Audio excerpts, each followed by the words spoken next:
Hello and welcome to the news on NTA International. My name is Frama Panyi. Let's see the headlines.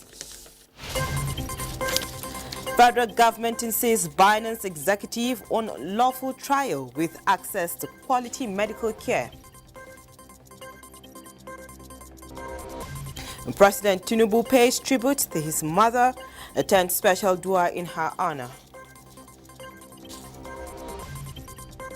In Tunisian, military helicopter crashes, killing one crewman.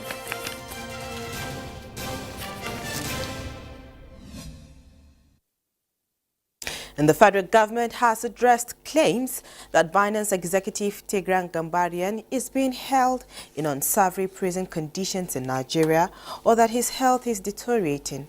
Minister of Information and National Orientation, Mohammed Idris, has described the allegations as false and should be ignored.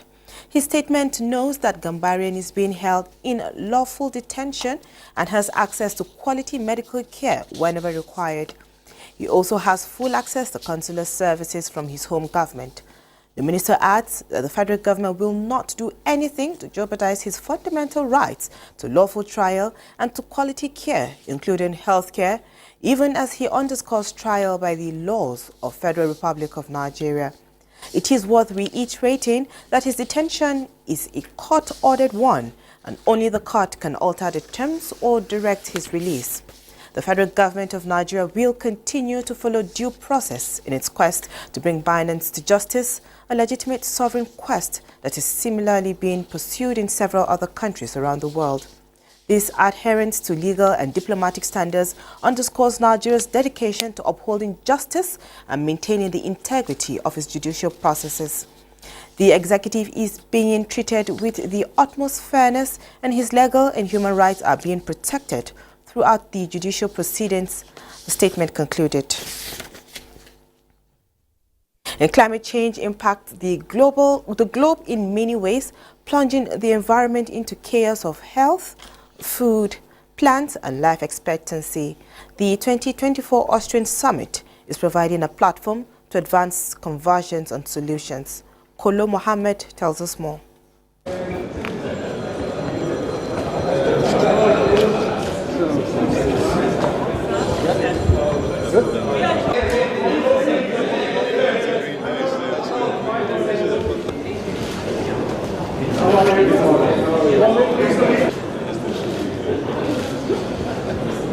So our ministers, please.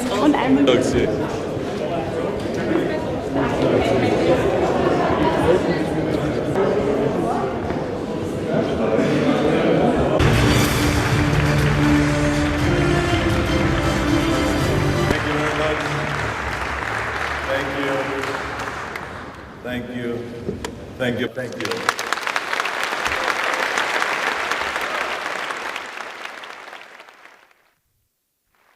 In Bangladesh have caused a landslide responsible for burying about 9 people alive, including swallowing buildings with public utilities in ruins. Kolo Mohammed tells us more. Monsoon flood waters inundate hundreds of villages, while more than 1 million people have been stranded in northeastern Bangladesh. The flood forced thousands to flee their homes in search of safe shelters.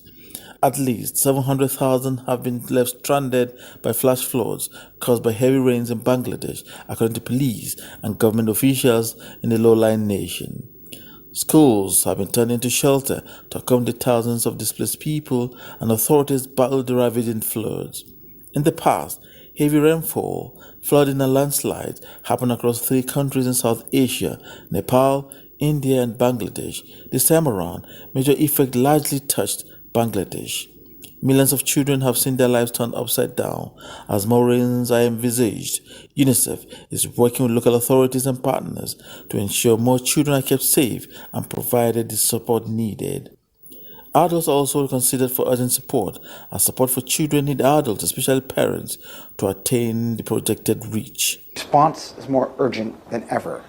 Children need safe drinking water, food, and sanitation right now. Preventing deadly waterborne diseases is a primary concern. Our teams have been in the forefront, providing health, nutritional, and psychosocial support to those in need. Supplies like therapeutic milk, water purification tablets, education kits, family and dignity kits are also being distributed. While many areas remain inaccessible due to damaged roads, bridges, and roadways, the most urgent needs for children are clean water, hygiene supplies to prevent the spread of diseases, food supplies, and safe places in evacuation centers for children to play. Kolo Muhammad, NTA News. Chad has become the first country in 2024 to be recognized for eliminating a neglected tropical disease, making the 51st country globally to achieve this milestone.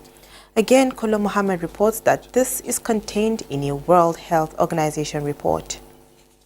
This milestone marks the halfway point towards the global goal of 100 countries by 2030, one of 4 major global targets set by 2021-2030 roadmap for neglected tropical diseases by the World Health Organization. Director General WHO, Dr. Tedros Adhanom Ghebreyesus, congratulated the government and people of Chad for this achievement, saying it is great to see Chad join the growing group of countries that have eliminated at least one neglected tropical disease. The 100-country target is nearer and within reach, he said. Sleeping sickness can cause flu-like symptoms initially, but eventually cause behavior change, confusion, sleep cycle disturbances, or even coma, often leading to death. Improved access to early diagnosis and treatment, as well as surveillance and response, has proven that countries can control and eventually eliminate transmission. Our first partnership between 2001 and now, we have treated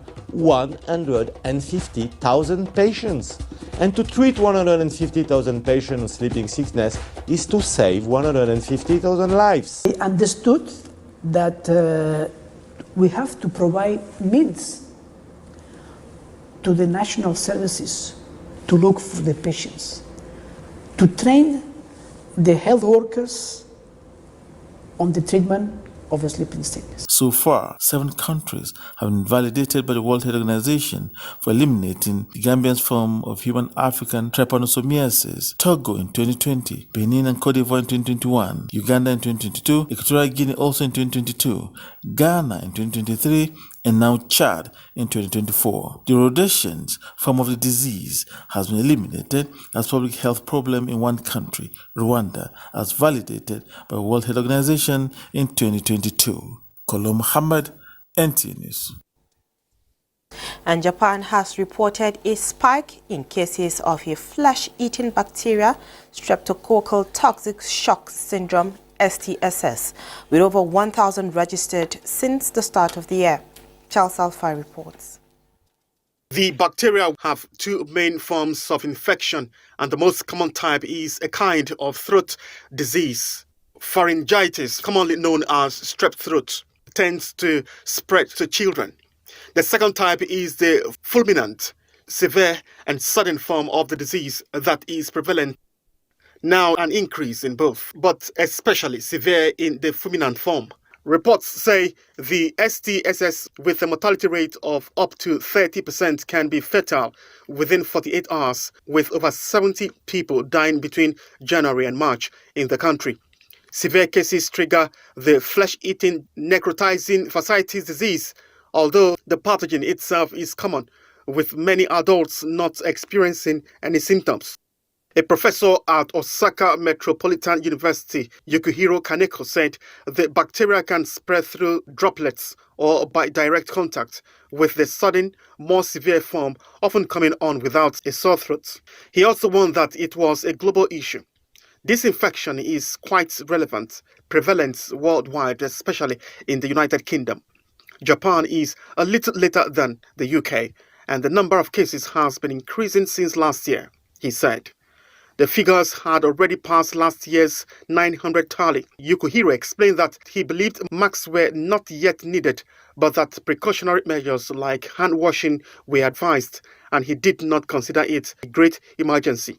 US health experts at the CDC claim that experts are unclear about how nearly half of people with the infection actually contracted it. The rise of cases in Japan at this time is also unclear, although some scientists believe weakened immune system following COVID-19 measures could be blamed. Charles Alpha, NTA News.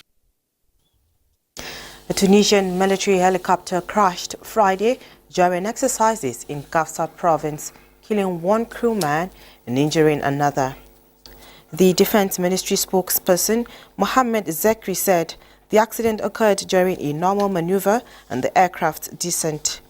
The helicopter crew, which consisted of 2 personnel, was taken to the military hospital in Gafsa. One of them died and the other was in stable condition. The ministry did not specify the type of helicopter involved. The Tunisian military has lost several aircraft on training or reconnaissance missions in recent years. In June 2023, 4 personnel died when a helicopter crashed off the country's northwest coast. In October 2021, 3 killed in another accident during a night exercise in the southern province of Gabes. And at least 200 people were injured and more than 100 arrested across Kenya in nationwide protest against government tax hike plans, right groups have said. 5 groups, including Amnesty International, in a joint statement said that at least 105 protesters had been arrested in a violent crackdown by riot police that included the use of tear gas, water cannons, and rubber bullets. In the capital, Nairobi, at least 200 people were injured, with the group reporting soft tissue injuries and inhalation of tear gas, with 6 hit by cars while running away from police officers and 5 casualties from rubber bullets. Spent cartridges at the scene implied the use of live rounds, they said. Local media reported that an unidentified person died in Nairobi from a gunshot wound to his thigh sustained during the protest. And Nigeria joins forces with 4 other countries and the Recording Academy to empower African music creators and take the continent's vibrant music industry to the global stage. The roundtable meeting in Kigali, Rwanda, aimed to elevate African music and culture globally, with Nigeria's Minister of Art, Culture and Creative Economy, Barrister Hannatu Musa Musawa, emphasizing the continent's potential to dominate the music industry. The steering committee discussed key issues affecting the African music industry, including intellectual property rights, piracy and funding, and committed to supporting economic policies for creative industries and promoting a cohesive pan-African vision. The collaboration aims to provide alternative revenue sources for African countries, reduce dependency on traditional sectors like oil, and promote African culture and creativity globally. The United Nations and its development partners believe leveraging the numbers and technological drive for youth as critical component in the fight against climate change will speed up mitigation and adaptation plan of any government. Charles Alpha reports that the UN Youth Deliberation targeted at galvanizing their skills was held at the UN House in Abuja. At the center of it all are the youths. And like other critical partners in the campaign against climate change, they have a part to play. The United Nations and other climate advocates know this and are convinced they can have far more reaching impact in the process if they are meaningfully engaged, trained, and acquainted with the Nigeria's long-term low-emission targets, its nationally determined contribution, climate finance, negotiation, and more. Young people have the opportunity to create green entrepreneurship out of this. These waste that have been burnt could actually be converted into compost manure. What WRI has done is to find out the areas that they need to be skilled in that help them to participate in helping Nigeria as a country achieve our nationally determined contributions. For Green Hub Africa, the need for capacity building and an expanded partnership on climate with the youth at the heart of every action plan, such as sustainable land use and management, plastic waste, energy and pollution, is essential. If you watch the way the environment is being degraded, we can't afford to throw the baby and the bathwater out. Protecting our land, having policies that protect land, have a lot to do with the youth to be able to implement a lot of the strategies. These youths are experts in various fields. They will be aiming to enlarge their scopes at a strategic training due to hold later this year. Charles Alpha, NTA News. And prayers for the dead by the living in Islam is regarded as highly potent and rewarding. Considering this spiritual enablement, Islamic scholars and Muslim faithful converged on the Shagari Mosque, Area 1, Abuja, to pray for the continued repose of the soul of mother of the President, Hajia Abibatu Mogaji. Abdullahi Ajia reports that President Bola Tinubu attended the Dua and Jumat prayer. It was a shared solemn moment for Islamic scholars and worshippers who put the first family in special prayer, particularly for the eternal repose of the mother of the President, late Hajia Abibatu Mogaji, who passed on in June 2013. A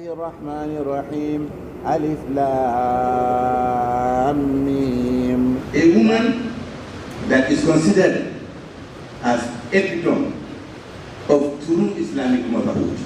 The special dua, which coincided with the Jumat prayer, witnessed high attendance of worshippers, politicians, government functionaries, as well as Islamic scholars, who invoked Allah's benevolent mercy upon the soul of the departed, whose contributions and legacies many extol. It is a known tradition of Prophet ﷺ where he said that whoever dies, all his actions through which he can attract reward ceases except from three. One of it is when you leave a righteous son who will remember you and pray for you. And this is a righteous son who is today not only praying for his mother, but teaching us as Nigerians that we should please endeavor to pray for our parents, that they deserve our prayers, that they deserve our attention, that they deserve our time. The whole Quran was recited for Allah's mercy to be upon the deceased.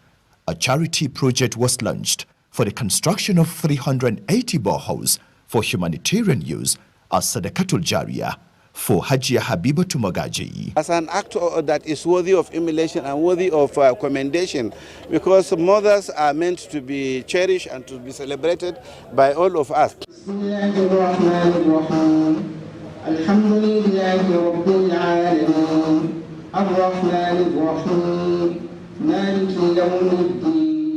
The special dua was organized by the Senior Special Assistant to the President on Political Matters and executed by the National Commission for Al-Majri and Out-of-School Children. The presiding Imam, Sheikh Muhammad Sani Abubakar Jos, in his sermon, enjoined worshippers to be conscious of Allah's commandment on trust. In Abuja, Abdullah Hajia, NTA News. Time to take a short break now. More news when we return.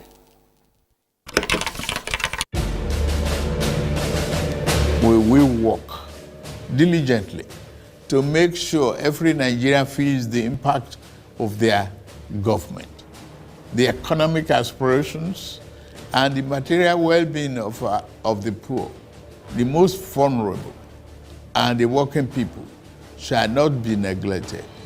It is in this spirit that we are going to implement a new national living wage for our industrious workers this new year. It is not only good economics to do this, it's also a morally and politically correct thing to do.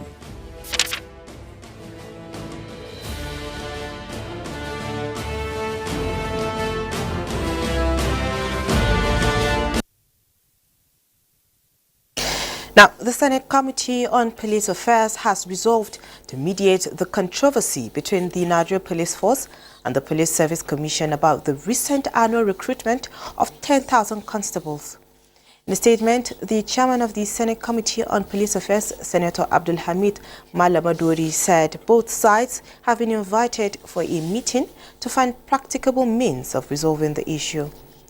The committee advised the Nigeria Police Force and the Police Service Commission to hold claims and counterclaims on media platforms in the interest of the nation. And the House of Representatives is working to improve on the university education system in Nigeria to meet global best practice. During an oversight visit to the University of Abuja, the House of Representatives Committee on University Education interfaced with the academic staff and management of the university, where they resolved to work together in the interest of Nigeria. National Assembly correspondent Muhammad Rabiu Ali reports. The oversight visit to the university gives an opportunity for the committee to cross-check funds being appropriated and its utilization by the university authority. We asked you to give us some documents, and we have studied the documents thoroughly. Our consultants are still looking into some of the documents, and we are ready to commence work. Members also applauded the understanding reached between the Academic Staff Union of the University of Abuja and the management in resolving the recent feud that resulted in an industrial action last May. You agree with me that the university is going through a lot of challenges. I deliberately chose this method of interaction because there are certain things that, if not properly handled, they can go out of the way and will create a lot of unnecessary tension. We are doing our best to see that academic activities are back in this university. We want to make sure we complement whatever government is giving us, and we want to make it as an institution. Even more than that, we are starting a Center for Social Innovation, in which we want to teach philanthropism. We want to train people, and I promise you that we will do our best to meet your expectation. The committee is expected to oversight other universities across the country. In Abuja, Muhammad Rabiu Ali, NTA News. The federal government says the integrated housing scheme is more than just a collection of buildings, but a practical demonstration of how much the government respects and appreciates the civil servants by providing them with comfortable and secure homes. Minister of Housing and Urban Development Ahmed Musa Engiwa was at the inauguration of Fish Estate in Gwagwalada Area Council of Abuja as part of the activities marking 2024 Civil Service Week. Haman Jabani reports. It has engraved a mark in my heart that I will never forget this particular head of service, because it is in her tenure that I happen to be a house owner in Abuja. For government to come out with this initiative, and not just that, make it with ease to acquire the properties, become a landlord, is a very amazing thing to me.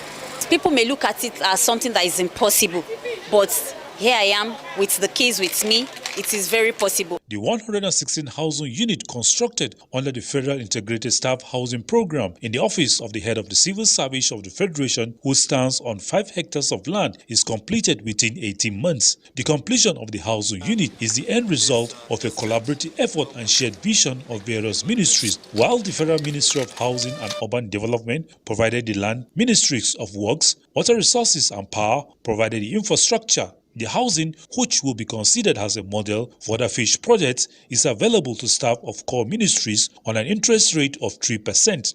The provision of housing is a big project that requires all hands to be on deck, and I'm happy that the head of service is pushing for civil servants, where it engaged other under ministerial collaboration.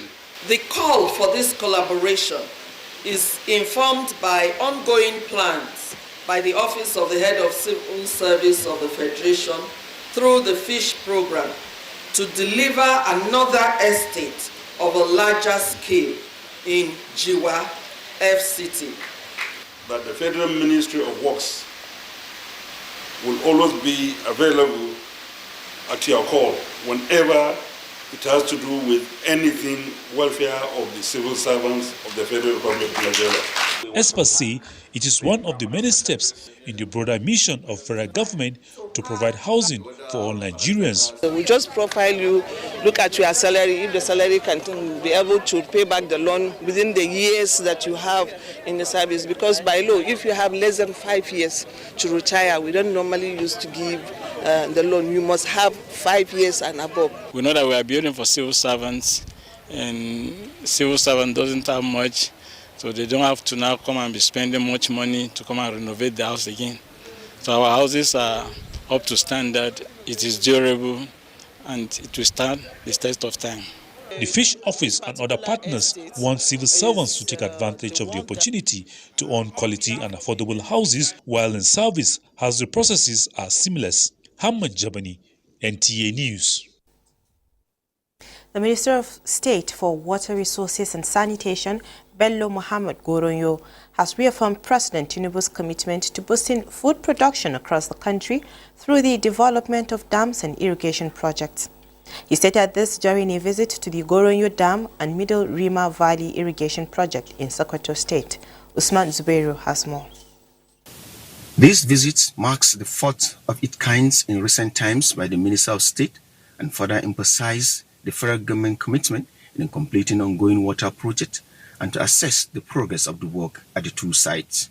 The dam rehabilitation project is aimed at addressing several critical tasks, including gauge closure on the Rima main canal intake, provision of solar power at the dam, headwork, pumping station, as well as quarters and raising the Keita old dike. The Minister of State underscored that the functionality of the dam is of primary concern and to also ensure that contractors complete the works that they have signed, for which is reflective of government stance on accountability.